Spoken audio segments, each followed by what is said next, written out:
নমস্কাৰ crack Assam exam YouTube চেনেলৰ অন্য এটা ভিডিঅলৈ আপোনাক পুনৰবাৰ স্বাগতম জনাইছো। আজিৰ ভিডিঅ'টোৰ প্ৰথম প্ৰশ্নটো দিয়া আছে what is the name of the currency of the United Arab emirates. সংযুক্ত আৰব এমিৰেটছৰ মুদ্ৰাৰ নাম কি? ইয়াত দিয়া থকা অপচন চাৰিটাৰ ভিতৰত শুদ্ধ উত্তৰটো হ'ব এ। সংযুক্ত আৰব এমিৰেটছৰ মুদ্ৰাৰ নাম হ'ল দিৰহাম। নেক্সট কুৱেশ্যনটো দিয়া আছে হোৱেৰ was the first stadium built in Assam. অসমৰ প্ৰথমখন ষ্টেডিয়াম ক'ত নিৰ্মাণ কৰা হৈছিল?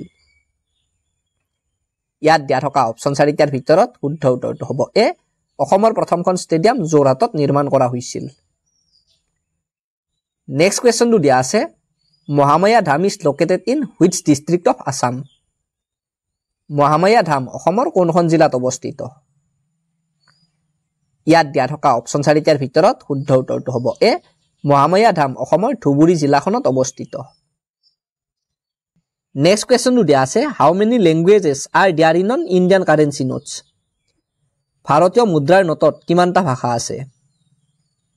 ইয়াত দিয়া থকা অপচন চাৰিটাৰ ভিতৰত শুদ্ধ উত্তৰটো হ'ব চি। ভাৰতীয় মুদ্ৰাৰ নোটত 15টা ভাষা আছে।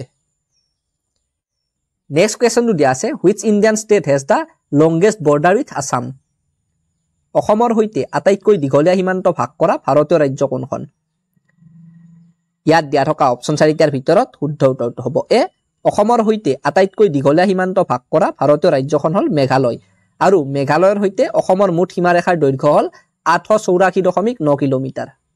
ভিডিঅ'টোত আগলৈ যোৱাৰ আগতে আপোনালোকক জনাব বিচাৰিছো যে এইখন আমাৰ চেনেলৰ তৰফৰ পৰা 8000তকৈও অধিক প্ৰশ্নৰে সম্পূৰ্ণ পাঠ্যক্ৰম অনুসৰি প্ৰস্তুত কৰা বেষ্ট ই গাইড বুক হয় আৰু অসম চৰকাৰৰ পৰা মুকলি কৰা 12600টা তৃতীয় আৰু চতুৰ্থ বৰ্গৰ নতুন পদৰ লিখিত পৰীক্ষাৰ বাবে এই ই বুকখন খুবেই প্ৰয়োজনীয় হ'ব আৰু আমাৰ বিশ্বাস আছে যে এই ই বুকখনৰ পৰা এই পৰীক্ষাত ভালেখিনি প্ৰশ্ন কমন আহিব। গতিকে যদি আপুনি এই ই বুকখন ডাউনলোড কৰিব বিচাৰে তেন্তে ডেছক্ৰিপশ্যনত দিয়া থকা লিংকটোত ক্লিক কৰি অতি কম মূল্যত ডাউনলোড কৰি ল'ব পাৰে। ধন্যবাদ। নেক্সট কুৱেশ্যনটো দিয়া আছে Where is Sri Sri Aniruddhadeva Sports University located in Assam? Shri Shri Aniruddhadev ক্ৰীড়া বিশ্ববিদ্যালয় অসমৰ কোন স্থানত অৱস্থিত? ইয়াত দিয়া থকা অপচন চাৰিটাৰ ভিতৰত শুদ্ধ উত্তৰটো হ'ব ডি। শ্ৰী শ্ৰী অনিৰুদ্ধদেৱ ক্ৰীড়া বিশ্ববিদ্যালয় অসমৰ ডিব্ৰুগড় জিলাৰ চাবুৱাত অৱস্থিত। নেক্সট কুৱেশ্যনটো দিয়া আছে what is the name of the first Assamese novel to be made into a film. চলচ্চিত্ৰলৈ ৰূপায়িত হোৱা প্ৰথম অসমীয়া উপন্যাসখনৰ নাম কি? ইয়াত দিয়া থকা অপচন চাৰিটাৰ ভিতৰত শুদ্ধ উত্তৰটো হ'ব ডি। চলচ্চিত্ৰলৈ ৰূপায়িত হোৱা প্ৰথম অসমীয়া উপন্যাসখনৰ নাম হ'ল মনুমতি। নেক্সট কুৱেশ্যনটো দিয়া আছে হোৱেৰ is the hot spring water in Assam. অসমৰ ক'ত গৰম পানীৰ উহ আছে? ইয়াত দিয়া থকা অপচন চাৰিটাৰ ভিতৰত শুদ্ধ উত্তৰটো হ'ব চি। অসমৰ গোলাঘাট জিলা আৰু কাৰ্বি আংলং জিলাত অৱস্থিত গৰম পানী বন্যপ্ৰাণী অভয়াৰণ্যত গৰম পানী উহ আছে। নেক্সট কুৱেশ্যনটো দিয়া আছে হোৱেৰ is the Narendra Modi stadium located. Narendra Modi stadium কোন ঠাইত অৱস্থিত? ইয়াত দিয়া থকা অপচন চাৰিটাৰ ভিতৰত শুদ্ধ উত্তৰটো হ'ব চি। নৰেন্দ্ৰ মোদী ষ্টেডিয়ামখন গুজৰাটৰ আহমেদাবাদত অৱস্থিত। নেক্সট কুৱেশ্যনটো দিয়া আছে when was the সাহিত্য একাডেমী এৱাৰ্ড ইন্ট্ৰডিউচড। সাহিত্য একাডেমী বঁটাৰ প্ৰচলন কেতিয়াৰ পৰা আৰম্ভ হৈছিল? ইয়াত দিয়া থকা অপচন চাৰিটাৰ ভিতৰত শুদ্ধ উত্তৰটো হ'ব এ। 1954 চনৰ পৰা সাহিত্য একাডেমী বঁটাৰ প্ৰচলন আৰম্ভ হৈছিল। নেক্সট কুৱেশ্যনটো দিয়া আছে who was the first recipient of Jnanpith award. Jnanpith বঁটাপ্ৰাপ্ত প্ৰথম সাহিত্যিকজনৰ নাম কি আছিল? ইয়াত দিয়া থকা অপচন চাৰিটাৰ ভিতৰত শুদ্ধ উত্তৰটো হ'ব ডি। জ্ঞানপীঠ বঁটাপ্ৰাপ্ত প্ৰথম সাহিত্যিকজনৰ নাম আছিল জি শংকৰ কুৰুপ। নেক্সট কুৱেশ্যনটো দিয়া আছে what is India's highest literary award. সাহিত্য বিষয়ক ভাৰতৰ সৰ্বোচ্চ পুৰস্কাৰটো কি? ইয়াত দিয়া থকা অপচন চাৰিটাৰ ভিতৰত শুদ্ধ উত্তৰটো হ'ব এ। সাহিত্য বিষয়ক ভাৰতৰ সৰ্বোচ্চ পুৰস্কাৰটো হ'ল জ্ঞানপীঠ বঁটা। নেক্সট কুৱেশ্যনটো দিয়া আছে what is the name of the first Assamese romantic poem. প্ৰথম অসমীয়া ৰোমান্টিক কবিতাটোৰ নাম কি? ইয়াত দিয়া থকা অপচন চাৰিটাৰ ভিতৰত শুদ্ধ উত্তৰটো হ'ব এ। প্ৰথম অসমীয়া ৰোমান্টিক কবিতাটোৰ নাম হ'ল বনকুঁৱৰী। নেক্সট কুৱেশ্যনটো দিয়া আছে the city of Siliguri is located in which Indian state. Siliguri চহৰখন ভাৰতৰ কোনখন ৰাজ্যত অৱস্থিত? ইয়াত দিয়া থকা অপচন চাৰিটাৰ ভিতৰত শুদ্ধ উত্তৰটো হ'ব ডি। শিলিগুৰি চহৰখন ভাৰতৰ পশ্চিমবংগ ৰাজ্যখনত অৱস্থিত। নেক্সট কুৱেশ্যনটো দিয়া আছে when was the largest earthquake in independent Assam স্বাধীন অসমত সৰ্ববৃহৎ ভূমিকম্পটো কেতিয়া হৈছিল ইয়াত দিয়া থকা অপচন 4টাৰ ভিতৰত শুদ্ধ উত্তৰটো হ'ব ডি স্বাধীন অসমত সৰ্ববৃহৎ ভূমিকম্পটো 1950 চনৰ 15 আগষ্ট তাৰিখে সংঘটিত হৈছিল আৰু এই ভূমিকম্পটোৰ প্ৰাবল্য আছিল 8.6 ৰিখটাৰ নেক্সট কুৱেশ্যনটো দিয়া আছে who was the first secretary of the Assam সাহিত্য সভা অসম সাহিত্য সভাৰ প্ৰথম সম্পাদক কোন আছিল ইয়াত দিয়া থকা অপচন 4টাৰ ভিতৰত শুদ্ধ উত্তৰটো হ'ব বি অসম সাহিত্য সভাৰ প্ৰথম সম্পাদক গৰাকী আছিল শৰৎ চন্দ্ৰ গোস্বামী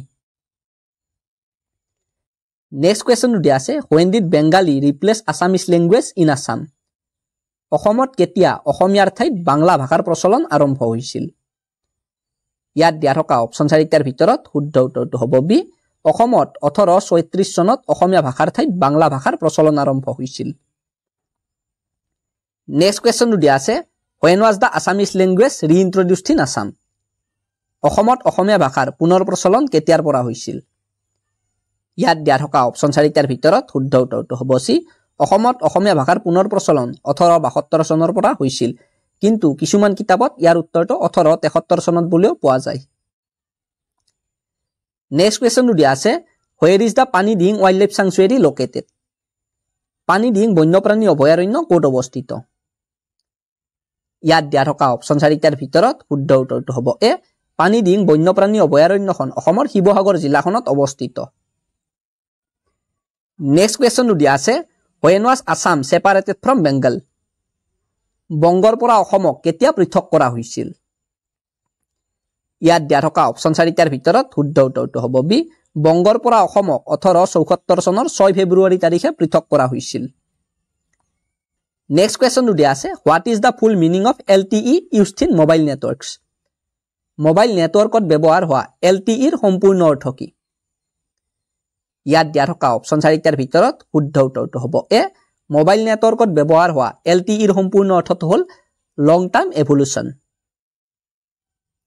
নেক্সট কুৱেশ্যনটো দিয়া আছে what is the full form of IPC in the Constitution of India ভাৰতীয় সংবিধানৰ IPC ৰ সম্পূৰ্ণ ৰূপটো কি ইয়াত দিয়া থকা অপচন 4টাৰ ভিতৰত শুদ্ধ উত্তৰটো হ'ব বি ভাৰতীয় সংবিধানৰ IPC ৰ সম্পূৰ্ণ ৰূপটো হ'ল ইণ্ডিয়ান পিনাল কোড নেক্সট কুৱেশ্যনটো দিয়া আছে when was the Guwahati Medical College established Guwahati চিকিৎসা মহাবিদ্যালয় কেতিয়া প্ৰতিষ্ঠা কৰা হৈছিল ইয়াত দিয়া থকা অপচন 4টাৰ ভিতৰত শুদ্ধ উত্তৰটো হ'ব ডি গুৱাহাটী চিকিৎসা মহাবিদ্যালয় 1960 চনৰ 20 ছেপ্টেম্বৰ তাৰিখে প্ৰতিষ্ঠা কৰা হৈছিল ইয়াৰে আগৰ ভিডিঅ'টোত আপোনালোকক সোধা প্ৰশ্নটো আছিল how many members of Assam are elected to the Lok Sabha লোকসভালৈ অসমৰ কিমানজন সদস্য নিৰ্বাচিত হয় ইয়াৰ শুদ্ধ উত্তৰটো হ'ব সি লোকসভালৈ অসমৰ 14 জন সদস্য নিৰ্বাচিত হয় আজিৰ ভিডিঅ'টোৰ প্ৰশ্নটো হ'ল which Indian cricketer is known by the nickname hitman কোনজন ভাৰতীয় ক্ৰিকেটাৰক হিটমেন উপনামটোৰে জনা যায় এই প্ৰশ্নটোৰ উত্তৰটো আপোনালোকে কমেন্ট বক্সত কমেন্ট কৰি জনাব নেক্সট ভিডিঅ'টোত ইয়াৰ উত্তৰটো আমি কৈ দিম আজিৰ ভিডিঅ'টোত এইখিনি প্ৰশ্ন আছিল আকৌ লগ পাম আপোনালোকক অন্য এটা ভিডিঅ'ৰ সৈতে তেতিয়ালৈকে গুড বাই